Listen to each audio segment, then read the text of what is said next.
The population we tend to think of only in an Australian context, and I think it's worth just remembering that when we talk about the growth of population in Australia, it's part of a global trend. I mean, global population has reached 6.5, 6.7 billion. It's on its way to 9. Australian population in my lifetime has doubled and is projected to double again. This is not something which is peculiar or particular to Australia. These are debates which are occurring all around the world at the moment. So I think it's really important that we be prepared to put what we're experiencing into that sort of international context, and to sort of try and begin to think a little bit optimistically about it. I had a sort of strange conversation with my 18-year-old son when he picked up the edition and read the introduction, which he did out of some sort of sense of filial obligation, I'm sure. And he read it and he said, "Mum, you're always so optimistic. Why do you always try and find a hopeful way to address these issues?" And I said, well, there's plenty of people with the sort of fear and doom and gloom sort of analysis, so I think that there's an obligation to try and be a bit creative and imaginative and thinking positively through almost intractable problems. And he said, but you always cut off at 2050. Why is that? 2050. And I said, chances are I'm going to be dead by then. It'll be your problem. So on that note, let me introduce these 3 wonderful speakers we've got here today, who've all written marvellous essays for this edition. And I should just make a note about the 3 of them before I introduce them individually, and that is that they are all products of this new Australia. I mean, Peter came here was born here, but to immigrant parents. Rachel came here from New Zealand, and Michele came here from the United States. If it hadn't been for the sort of migration policies and openness that we've had here over our lifetimes, none of them would be here today. So let me just introduce you to them each briefly. Peter Mayers, I guess, is well known to many of you. He's been a journalist and broadcaster with the ABC for more than 20 years, and he currently presents the weekly public affairs and public policy discussion program, The National Interest. He's also an adjunct research fellow at the Institute for Social Research at Swinburne University of Technology, and has written extensively on migration issues, including the award-winning book on Australia's policies towards asylum seekers and refugees, Borderline, which was published in 2001. He's a member of the advisory boards to the Adelaide Festival of Ideas and the Deakin Lectures, so he's somebody who's got a deep and committed engagement with the discussion of ideas in this country. Please make Peter welcome.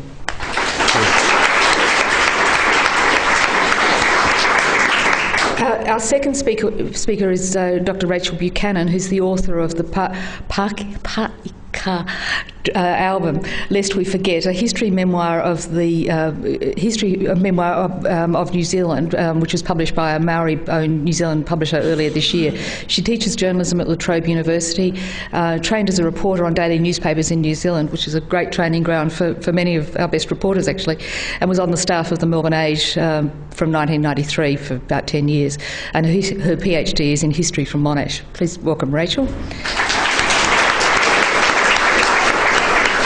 And Michele Grossman is an Associate Dean, Research and Research Training, and Associate Professor in the Faculty of Arts Education and Human Development at Victoria University. Her current research focuses on the intercultural settlement experience of humanitarian refugees and on building positive relationships between culturally diverse young people and the police. She's a co-convener of the forthcoming African Studies Association of Australasia and Pacific conference, which will be held in Melbourne in December. She's worked as a volunteer tutor for the Sudanese Australian Integrated Learning Program in Melbourne Western Suburbs since 2005, something she writes about in this essay. So please welcome Michele. So Peter, over to you. You've written the lead essay and you've set the agenda for this whole edition. Okay, thank you, Julianne. I'm not going to talk about my essay a great deal. What I will say is that I welcome a debate about population in Australia. I think debate is always a healthy thing, and that's part of the reason I wrote the essay. And the motivation for the essay, and when I originally approached Julianne about it, or we originally began the discussion that led to the essay, was to try and deal with a kind of internal conflict that I felt in my own mind or my own heart, or perhaps both.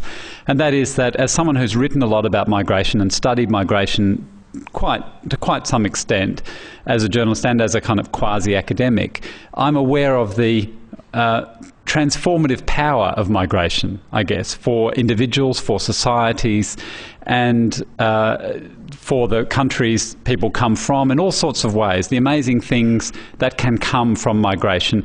As a journalist, I'm aware of the amazing human stories involved in migration, the powers of change in people's lives and so on. That's the one side. On the other, I guess I regard myself as an environmentalist.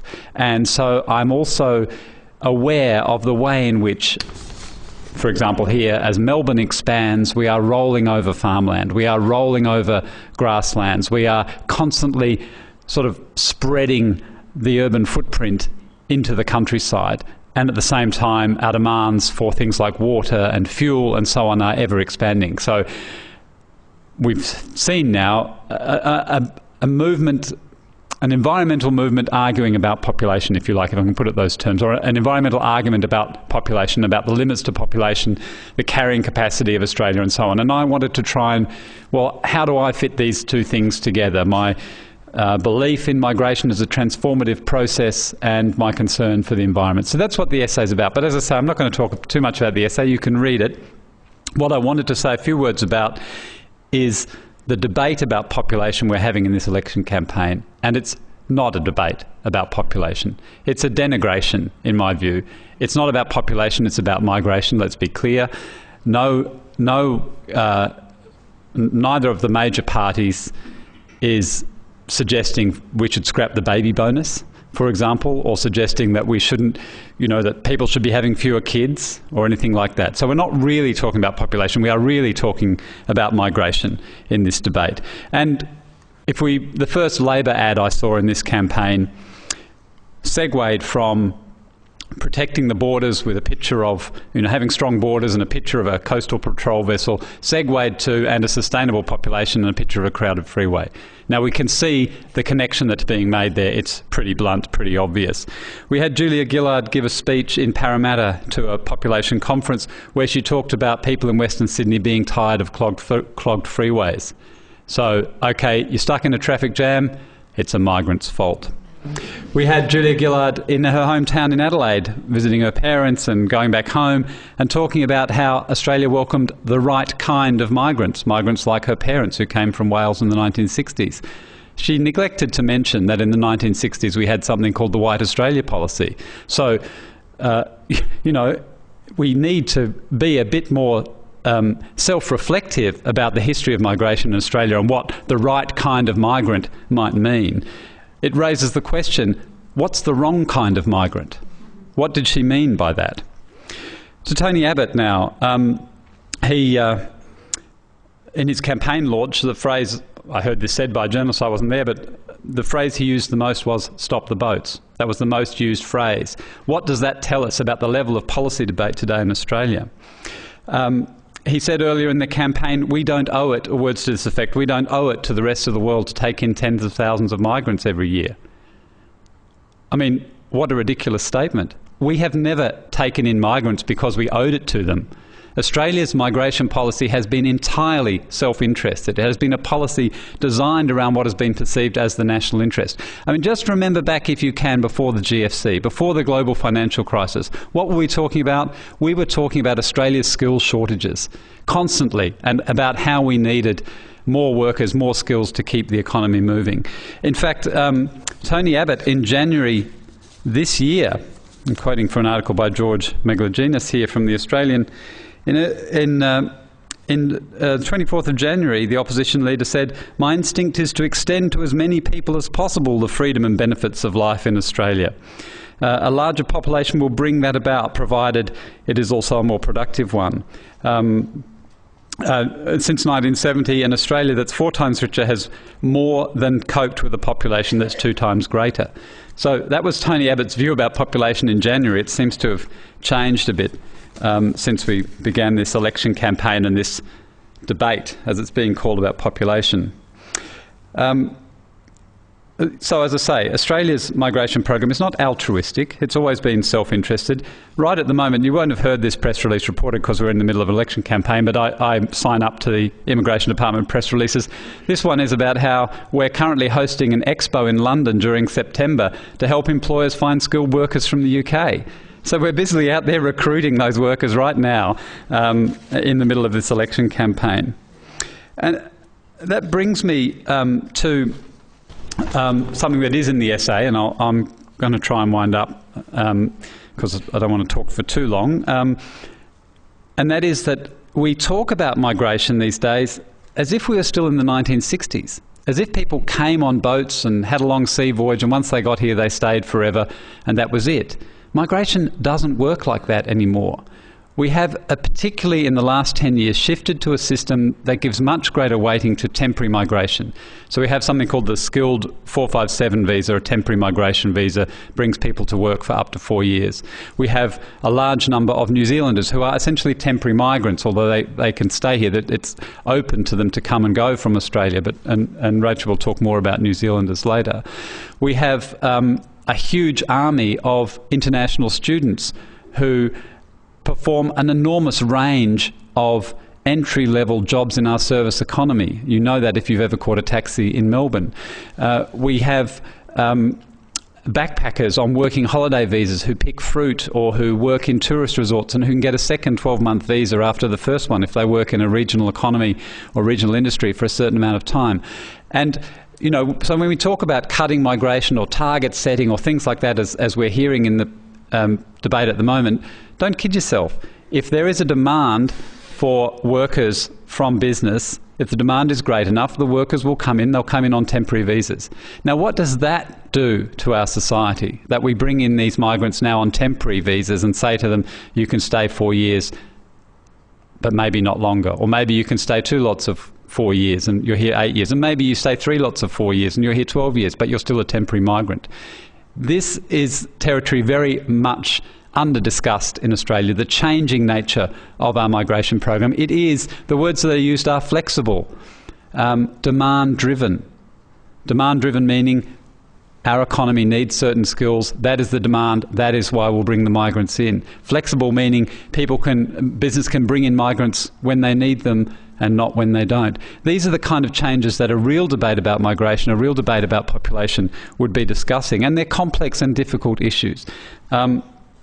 I would say more about international students, but we'll probably leave that for... No, do say you want me to say more about international students? Briefly, story of 2 taxi drivers. I went to Sydney recently, and the taxi driver who took me out there was an Indian student. He'd come to study hairdressing. He'd nearly finished his course. He'd spent, I don't know, $15,000 or something on course fees and the rest of it. He didn't want to be a hairdresser. He didn't ever want to be a hairdresser. It's a low-caste occupation in India. He came because Australia set up a system, the Australian government under John Howard set up a system whereby we said, we need hairdressers. We will train you to be a hairdresser. If you come and pay to study to be a hairdresser, you will get extra points towards migration to stay in Australia. This is what this guy did. Now, who amongst us, if we saw that as an opportunity to improve our life, who amongst us wouldn't do the same thing if it was going to lead to a better opportunity for ourselves? But now he's abusing the system. Somehow he's rorting the system because he didn't really come for education. He really came for migration. What a surprise. And I said to him, will your hairdressing skills be any use in India? And he just laughed. He just laughed. I mean, why would you come to Australia to learn hairdressing if you were going to go back to India and be a hairdresser? I think it'd be cheaper to learn it in India. So that's one student. The other, on the way back from Sydney, I had another taxi driver, another Indian student, surprise, surprise. This guy was studying, he and his wife were here together. They'd both done a community social work, basic kind of social work care course. And he was now doing his Cert 4 in aged care training, so he could work in an aged care training facility. His wife was already working in aged care, having done a similar course. They had a 3-month-old baby. Their baby was back in India with their grandmother because they were both working and studying so hard they couldn't look after their baby here in Melbourne. They're both hoping to stay in Australia, and they want to work in aged care because they can see there's a real need there. As he said to me, the money's not great, but the work is there, and if it's a path to get us a visa, then I'll do. I like the work. I think it's good work. It's valuable work. He was a really nice, decent guy, and these are the jobs that the rest of us don't want to do. Aged care is desperate for workers. And I've just hosted, the reason I've got a suit on today is I hosted a debate between the Minister for Ageing, the Shadow Minister for Ageing, and the Greens spokesperson for Ageing this morning. And the biggest issue in aged care is workforce and the inability to get people to work in aged care because the conditions and pay are not good. So here is a migrant coming, wanting to build his life, with their family, to work in a sector that is desperately in need of more willing workers. So I'll close by saying, reflecting in the essay, I quote a friend of mine anonymously at the end, who is an international student, PhD student, came here on an Australian government scholarship, who is now in the limbo that many students are in because they've suddenly been told they're not so wanted anymore. How do you imagine it feels to be a migrant, and maybe some of you are, so maybe you're feeling this yourselves, to then be told that the traffic jam is your fault? That in fact you are to blame for Australia's problems. When I got on a tram to get up here, and 3 trams went past because they were all full, obviously it was all those migrants on the tram, the reason I couldn't get on.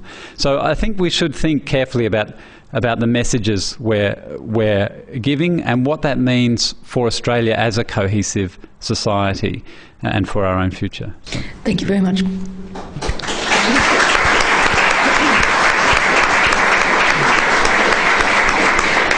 Now, Rachel, as the invisible but very large migrant category.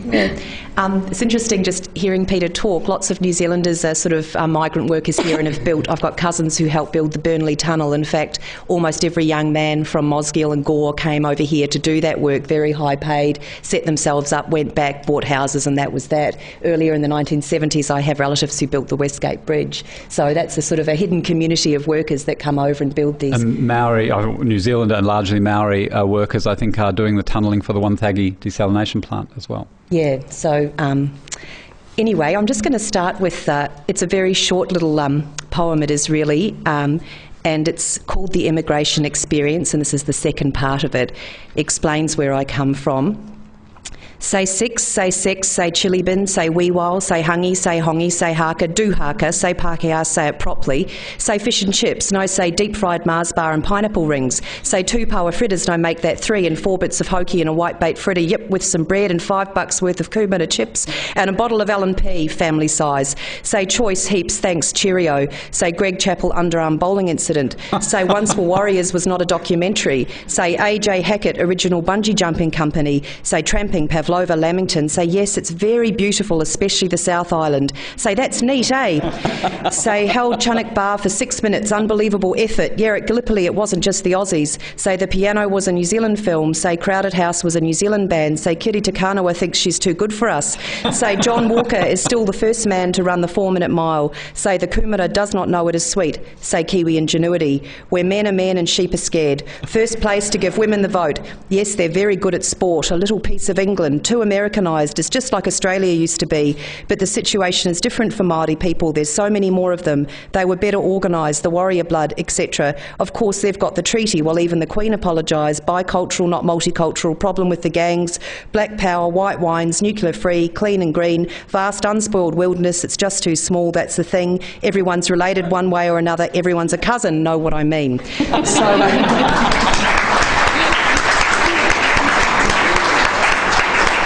you're from New Zealand, you probably understand what I'm talking about. I was saying to everyone else on the panel, I went and saw a Q&A screening of the film Boy, directed by Taika Waititi, at the Nova last night, and I was sitting next to 2 young people and got talking to them.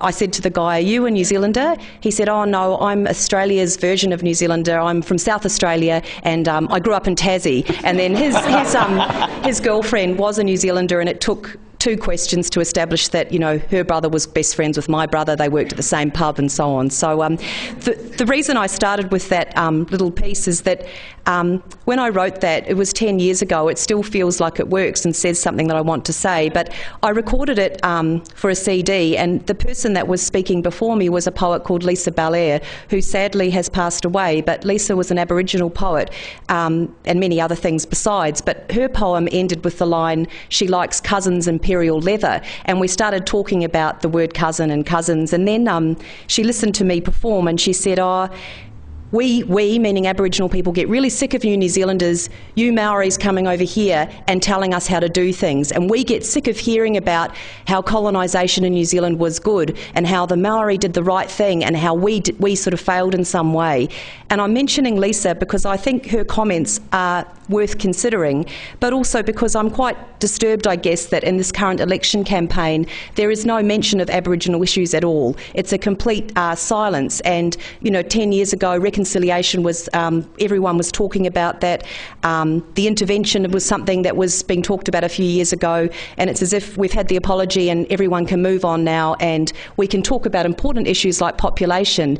But I think we all need to remember that, you know, the first Australians are the first Australians, and what is happening for those people here in Australia and what do they think about what's happening. So I'm just mentioning that as a gesture, I guess, towards Lisa and these other bigger issues. So yes, as Julianne was saying, I'm sitting here as a representative of what Rosemary Baird, who's a young PhD student at Canterbury University, calls the hidden or silent migrants in Australia. So that's us Kiwis. And I'm very aware of the privileged position that we have in Australia as people who can come and go as we please largely. There's a historical dimension to this as well. Some of you may know that Māori were the only non-white people excluded from the White Australia policy. Māori were allowed to come into Australia, come and go as they pleased. They were people who had the right to vote. They were seen as British subjects and had a privileged position in Australia. So I think most New Zealanders, many Māori, are aware of that privilege. I'd also like to say that immigration, obviously there's huge numbers of New Zealanders coming here now, but before the 1960s immigration flowed in the other way. There were more Australians moving to New Zealand, and that started in the 1840s and 50s with gold rushes in New Zealand, and then in 1860 when war broke out on the west coast of the North Island, there were lots of military settlers from Melbourne who were promised land and went to New Zealand to fight against the Māori and then got farms on confiscated land. So their descendants are still farming that land now, and I think that that's a sort of one of the many sort of hidden histories of connection between Australia and New Zealand that's good to be mindful of. So moving forward from that time, the New Zealand immigration that is sort of more current started in the 1960s. There were 3 or 4 waves. The first lot of New Zealanders came over when the wool price dropped in the late 60s. Then the second wave of immigrants came in the 70s when Britain left the EU and the price for butter plummeted, and then the third wave was when David Lange started restructuring the Employment Contracts Act, meant that wages in New Zealand fell dramatically. That basically decimated the unions, and I'm just mentioning that because I think that one of the things that's very attractive about Australia is the excellent conditions that many people still enjoy here, and that's a result of the ongoing power of the union movement. And then the final sort of wave, or the biggest, most recent wave, was 2006, 2007, when 35,000 New Zealanders came to live in Australia. Now, I was a teenager in a small town called Masterton, and that's 1.5 times that place emptying out. So it's the whole of a complete district in New Zealand equivalent moving to Australia. I think that's a really big issue for New Zealand and for Australia, and it needs to sort of be talked about. Just a few more personal comments around how I relate to those sort of statistics and those waves of migrants. I have actually got family who did come here on boats. My great-uncle Frank grew up on a farm in Dipton, which is Nowheresville, Southland, and he was fingered to become a Franciscan priest and was sent on a boat from Southland to Sydney at age 15, and he trained there. His father died and he wasn't told until 6 months after the event, and Frank still lives in Sydney and is very cosmopolitan. So I think for New Zealanders, Australia is a site of sophistication and being cosmopolitan. Another great uncle, George, he came to Australia after World War II because he couldn't stand what he told me was the terrible bloody quiet of Greymouth, the kind of sense that nothing was happening there, and he moved, was a very adventurous man, lived in Brisbane, was a gold prospector in PNG and so on. I also lived here as a young child between 1969 and 72. My parents lived in Melbourne and Sydney. Dad was training to be a doctor and in fact did 72-hour shifts at the Queen Vic just down the road, and I used to visit him apparently when he was asleep after his 72 hours, and that was my time with my dad. So, and two of my sisters were born here but don't identify as Australian. Just a few more anecdotes. My best friend Angelique left New Zealand in 1977 with her family. Angelique was the oldest sister and the youngest one was Bambi, that was her name, and they left to come to Australia, and she returned in the early 1980s, and it was as if she'd read the whole script of Puberty Blues and was enacting it. I've never seen a 12-year-old who was so sophisticated and worldly. Like, we all thought, Australia, you come to Australia and you just become this incredibly sophisticated, worldly, scary person, really. So that's some of the things I thought about Australia when I was a kid. The essay that I've written in Griffith Review is called Ngāti Skipi, and it focuses not just on New Zealand immigration but on Māori immigration as a kind of story within a story. And it's a significant number of Māori now live over here. 1 in 6 is the latest figure, and there are many policy implications in that huge migration that really aren't being addressed on either side of the Tasman. One of the most pressing ones is there's a lack of any marae or community facility for Māori in Australia, and new research shows that people who speak the language, so fluent speakers of Māori, when they come to Australia, they have a rate of language loss that's equivalent. The only community that loses language faster is the Dutch. So it's pretty depressing, and there seems to be a lot of action now to change that, to do something to increase support and funding for Māori living here. So I guess the final thing I just want to say is that it's taken me 17 years living in Australia to learn how to become a better New Zealander. So I've stepped away from New Zealand and I've done doctoral research on New Zealand and written a book on New Zealand history, and I really feel now that I'm quite engaged with New Zealand and have a much better understanding of my place in that country, even though I don't live there.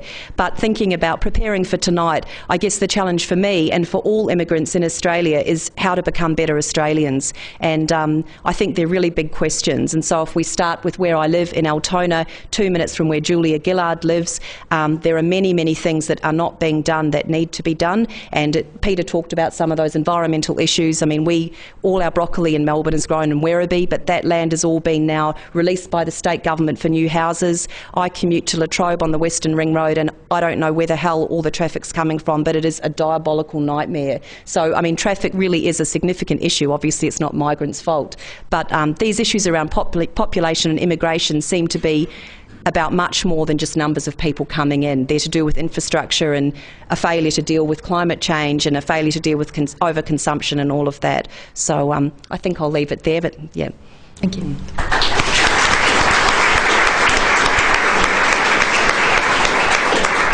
Michele. Thanks. I don't have anything like the discursive conversational skills of either Rachel or Peter, so I'm going to read a little bit to you from something that I wrote.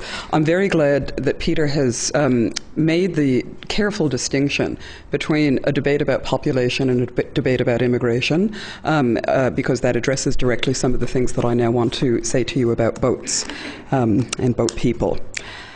And none of them knew the colour of the sky. That famous opening line of the American writer Stephen Crane's 1868 short story, The Open Boat, introduces a condensed and haunting tale of 4 men trapped in a small, battered, unseaworthy vessel who struggle against both the raging tides of the sea and the insidious undertow of their own psychological disintegration in an effort to make landfall. They spy land and what they believe is a house of refuge for shipwrecked sailors on the shoreline.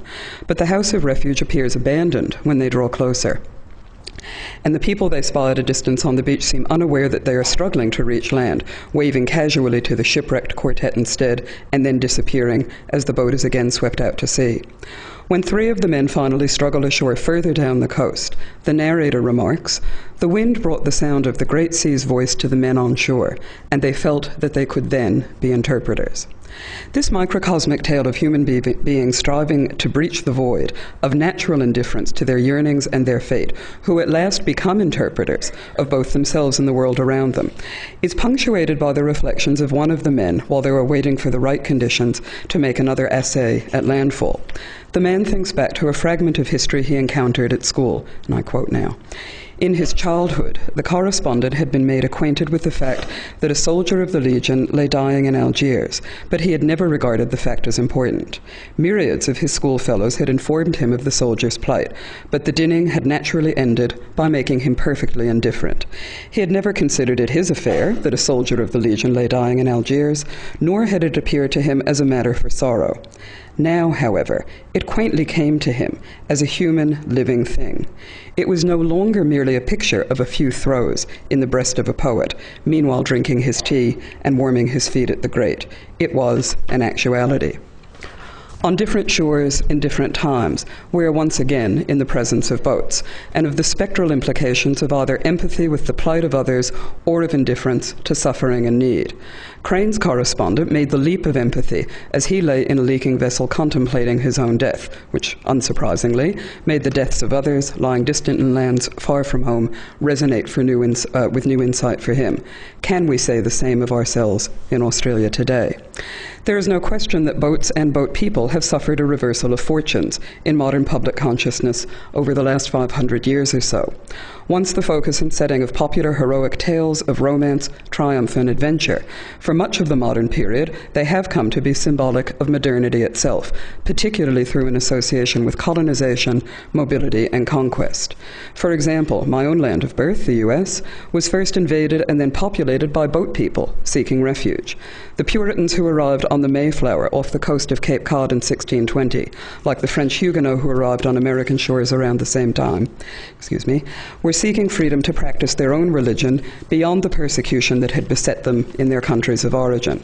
Their sojourn to find freedom of religious and community practice in the New World came, of course, at the expense of the country's indigenous populations, as did the settlement of Australia by Europeans more than a century later.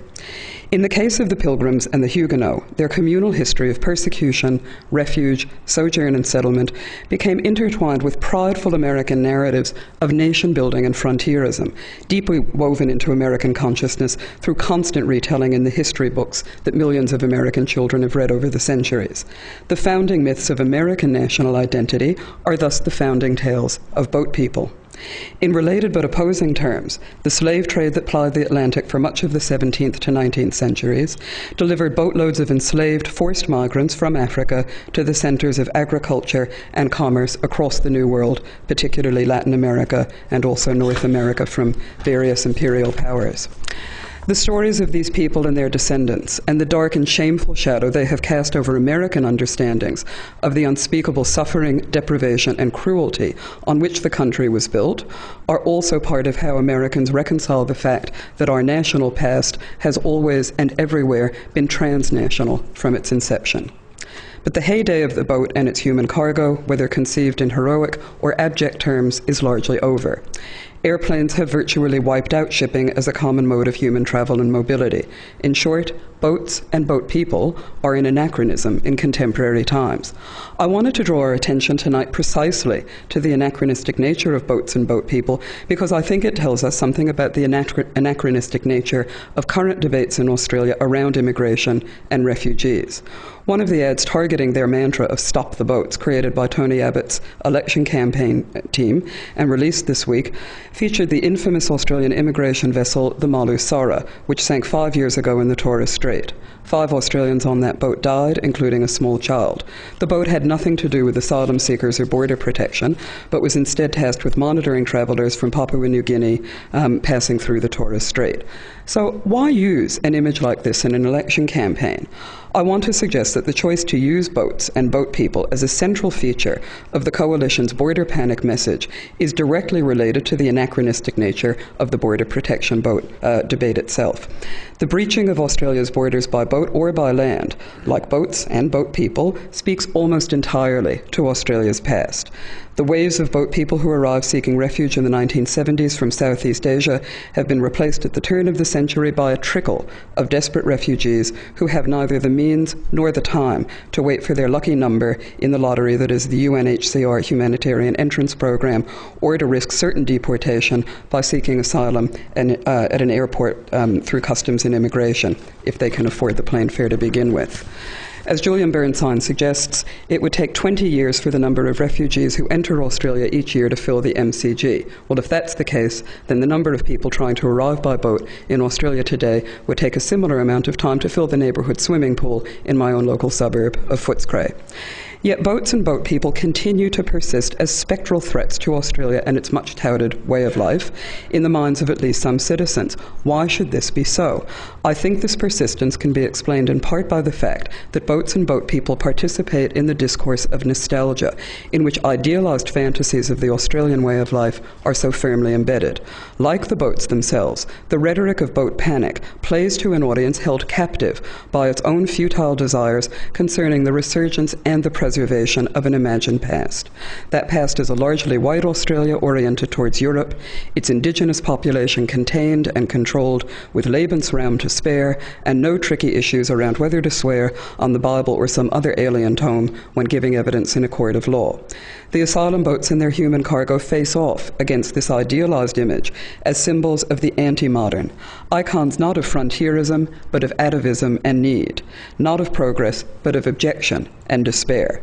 But the poignancy of their defenselessness against battering by sea and rejection by host quickly, almost alchemically, becomes translated in populist rhetoric into a kind of revulsion that such misery and such need should exist to begin with.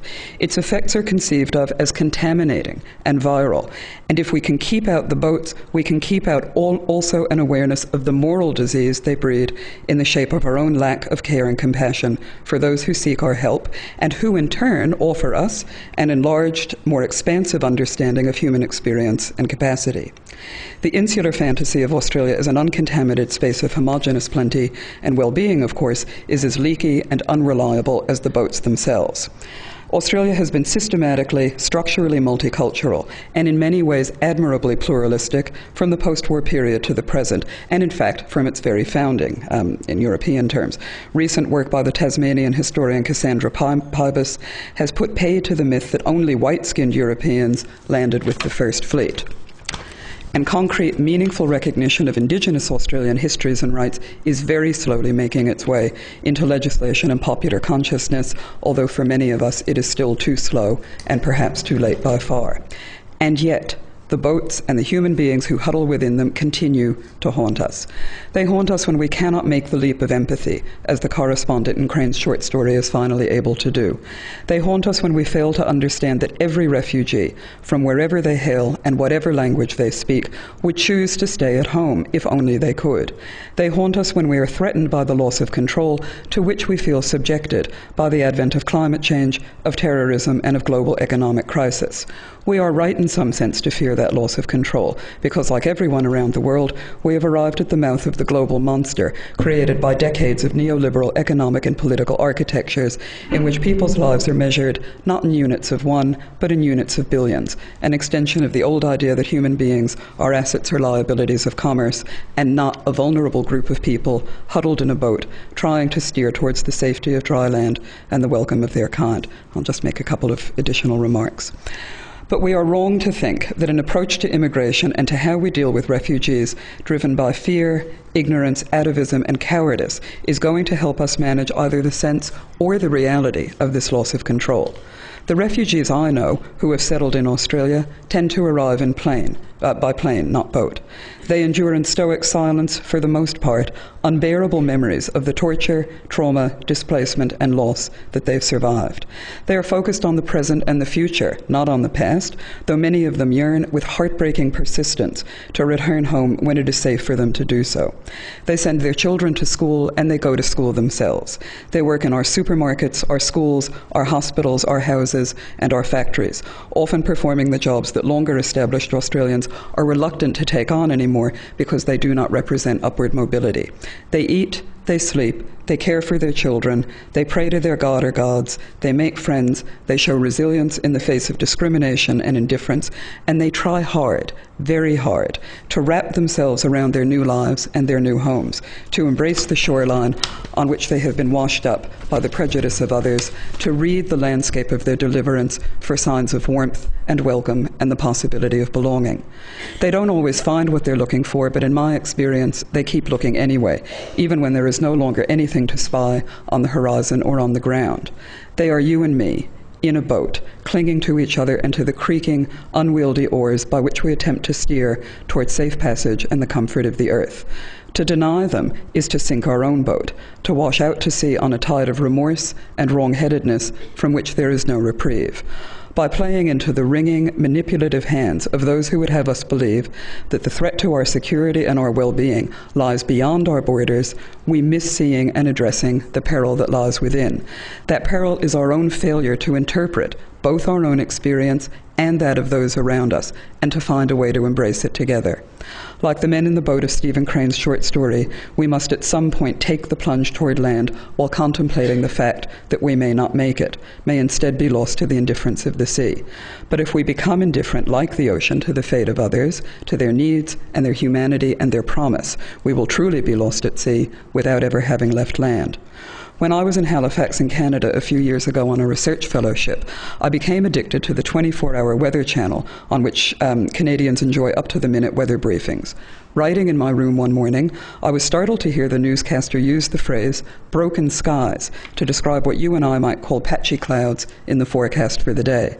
For the refugees who come to Australia seeking sanctuary and safety from the danger and death they have left behind, every morning is a morning of broken skies to begin with, and it takes a long time for new settlers to learn the colour of the new sky that greets them when they awake to start another day in foreign climes. What colour do we want our Australian sky to be? We need only look up from our shoes and gaze at each other to find out. Thanks.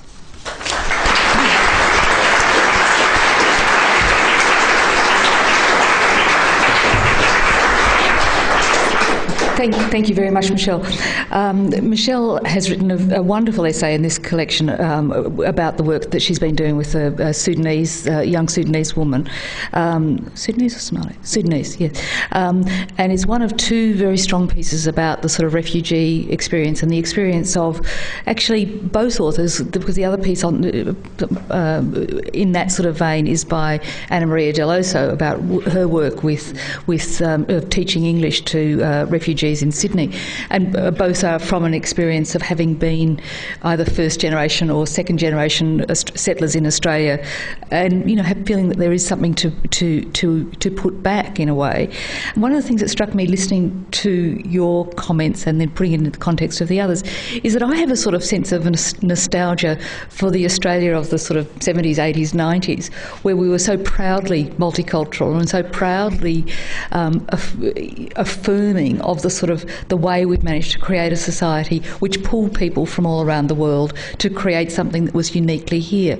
And we seem to have lost touch with that. I'm just wondering where you think it's gone. I mean, is that a nostalgia which is completely fanciful, or is it a failure of public policy that we've sort of lost it? I mean, what happened to it?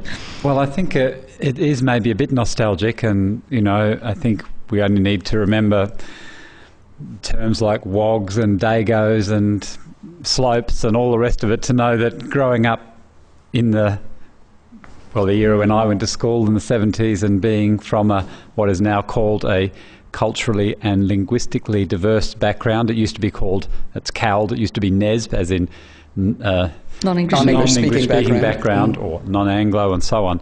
It wasn't an easy place to be. There was a deliberate intervention which turned that around, and that's what that was called multiculturalism, which has become a dirty word. Now we talk about cultural diversity. I'm not sure exactly what the difference is. And multiculturalism was never, it was. You need to read people like James Jarp and others on the history of multiculturalism, but it's a complex phenomenon. It was about equity in many ways. That was really the driving force, and about inclusion, and about those sorts of things, rather than sort of encouraging people to maintain a separate lifestyle. The way multiculturalism is often portrayed today is if it's encouraging people not to integrate, not to engage. That was never what multiculturalism was about. So I think we have we've lost the idealism that went with that term in its early days of multiculturalism, and we haven't, I think, found a way to replace it yet. Do you think that goes along with a sense that for Australians that you've lost some of what used to be experienced as the abundance of Australia? I mean, I keep wanting to relate this to because you see it happening in other parts of the world. You see it happening in Europe, certainly in the United States as well as in Canada. It's a sense that our resources are shrinking. Okay, that's what people actually talk about. So in the 50s and 60s, part of that celebration, leaving aside the economic reasons for post-war migration, was that Australia had plenty to go around, and nobody anymore thinks that we have plenty to go around. So I'm wondering if that's part of the shift. I'm sure it is. I mean, my father, my late father, used to tell the story about arriving.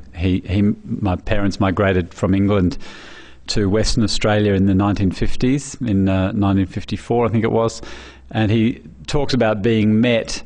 He had a job at the university there, and he talked about being met on the docks by some colleagues, some of his future colleagues, who had a crate of crayfish under one arm and a crate of beer under the other. And this was coming from, rationing in England. He couldn't believe it. And my mother talks about her first trip out of Perth to, towards the east, and, being taken for a drive up out of Perth and into the hills and out beyond, and stepping out of the car and looking at this endless plain and having to hold onto the door frame because she was so confronted by that sense of distance and space.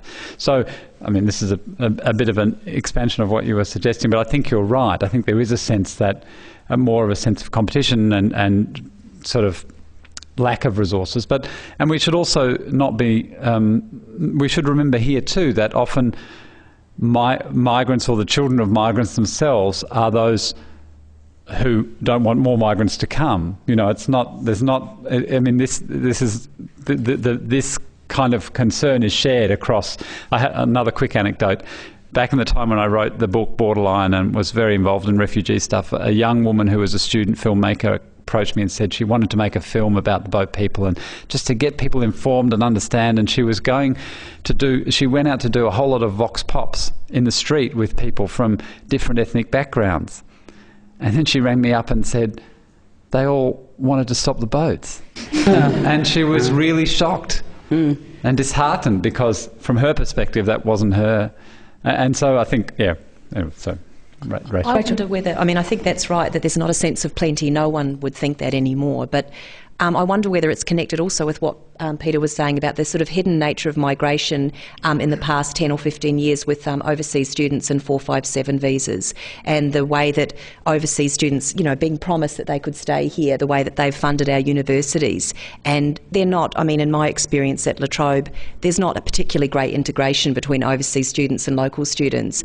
And it's very distressing really to see that gap, and also to be aware that those overseas students, the money that they're putting in are helping to pay for my wages and helping to pay for these buildings that are falling down because the Australian successive governments have not invested. So I wonder whether those people are seen as just as utilitarian. They can just come and we'll take their money and go, and they can come and work in our abattoirs and go when we don't need them. I don't know. Well, I think they're seen as completely utilitarian, and part of the problem is, it really goes back to a comment that Peter made in his opening remarks, that it seems to me, after 23 years of living here and exploring some of the history around migration, it is very much conceptualised in terms of national self-interest. And one of the uneasy things for me, because most of the work that I do revolves around humanitarian refugees, has been looking at the slippage between those things. So in the case of the students who are understood to contribute to the economy, which is exactly why there was so much panic when it looked like the bottom was going to fall out of that market recently, you find that sliding over even into discussions that people have around humanitarian refugees. So one of the most pernicious things that goes on is that the children of refugees who go to school, or children who have come here as refugees, who go to school and they're streamed towards TAFE courses. They're streamed towards apprenticeships. They say, I want to be a doctor. They're told to do a Cert 3 in aged care. They say, I want to be a lawyer. They're told to, do a automotive degree. And the argument for this on the part of careers counsellors, for example, is that we have a skills shortage. And aren't these people here to fill the skills shortage? Now, that kind of instrumentalism, it seems to me, is an unexamined instrumentalism, and it really ignores the fact that we have the capacity to be able to say, to be able to imagine a different kind of trajectory about how we are enriched by migration, not merely economically or pragmatically, but culturally, linguistically, and in a range of other ways. And that, I think, is a big part of what is missing, but was present in the earlier period that you referred to. I'm just changing the subjects ever so slightly. I am very interested in how this notion of there not being enough plenty, of it not being sustainable to have more people in this country has taken hold. I see that Dick Smith's big documentary arguing this is going to be on the ABC tomorrow evening. And it seems to me that there is, this is an idea which, Kelvin Thompson sort of argues that very strongly in you report his thinking on this. I mean, it's an idea which has absolutely taken hold. I wonder how seriously examined it is. I mean, is it true that Australia's not got the capacity to have more people than this, or is it just that the way we've organised the sort of the combination of cities and the way we've structured the sort of living spaces in a way in this country has made it feel like it's much more crowded than it actually is? I mean, if you care to take a flight sometime, there's an awful lot of land out there with quite a lot of water running through it in many places. I mean, I just wondering how this idea has taken hold to the extent that it has, and whether it's not something that needs to be unpicked a bit more. Peter, that was your starting point. I think, I do take the arguments that Kelvin Thompson, who many would know as the MP for the seat of Wills, Bob Hawke's old seat, who was a shadow Attorney General in the before the election, but who came to grief politically for a certain reference he wrote, but who has been the kind of, I suppose, lead voice from the backbench of the Labor Party against a big Australia. And I try to take Kelvin Thompson's arguments very seriously, and they are, I think, serious arguments. We are seeing species extinction. We are seeing, we all know about the Murray-Darling. We have terrible environmental problems in Australia. Now, I don't think those problems are to do necessarily with the number of people. I mean, most of our food industries are for export, for example. It's to do with the way in which we have lived in the world, and it's a global problem. It's not a uniquely Australian problem. So I think it raises that much bigger issue about what are we to do to deal with things like global warming, resource depletion, loss of biodiversity. These are really difficult issues, and we are going to have to deal with them with a global population that will reach probably around 9 billion by mid-century. Now, the interesting thing is, after that, the global population will probably begin to decline, and that's going to throw up a whole lot of other problems that we're seeing now in odd places in eastern Germany and in Japan and in parts of Italy where population is already falling. And there are a whole lot of other issues that are going to emerge when that comes to be the case. But so global population is a problem. We do have to feed the world. We do have to supply water to the world. And that's a huge challenge for us. But, at the same time, it's not as simple to say, what disturbs me about the environmental population link is as if people are the problem. People are also, in my view, the solution. And so there's a very interesting new book called People Quake by Fred Pearce, an British environmental writer. He talks about places in Africa where an increase in population has led to an improved environment because of the amount of labour that has been available to terrace hillsides and plant trees. So I think, the simple equating of population and environmental destruction is far too simplistic. I think it is as well. I mean, one of the other essays, this is obviously something which is dealt with by a number of writers in this particular edition of Griffith Review, so I'll have to urge you to go and buy a copy of it. But one of the points that's made by Sydney architect Tone Wheeler is about housing patterns, and he points to the reality that there are huge numbers of unoccupied houses in Australia. That houses are not only bigger and have fewer people in them, but the average, if we had the numbers of people living in each house that we had in the 1960s and 70s, we would actually, with the existing housing stock, be able to accommodate a significantly larger population. So it's partly about the level of expectation and the sort of use of resources, which was the point I think, Rachel, you were picking up on. Yeah, I mean, it's a real failure of imagination, isn't it, from both town planners and governments and everyone to deal with this. I mean, my next door neighbour said to me yesterday, I've checked out about my house and there's all these arcane planning regulations in Altona that mean if you want to knock down your house, there's 300 people that have got to give permission on his bit of land. And he said, I'm ready to, he's going to, wants to move in with his partner, he's in his 50s, but where am I going to go? Where am I going to go? And if you knock down and build higher density, then you're, finger pointed for a McMansion, and yet there's a real issue around how people actually practically live. I mean, the failure to sort of think about what it would mean to have so many people living on their own and how those people could be housed. I mean, I thought that piece by Tone Wheeler was really amazing, because I think it's that idea of we all need the space to have our barbecues and do the things we think we need to do, but do we?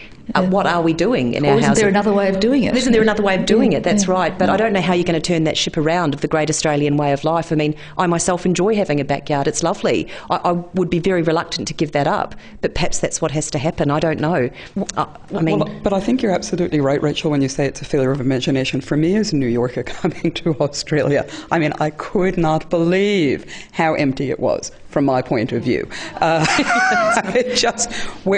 First of all, it looked like somebody had picked up a bottle of bleach and thrown it over the population relative to New York, but it was this space and the emptiness, and I felt so bereft of people that I would go and stand at the corner of Flinders Street and Swanston Street at 5 p.m.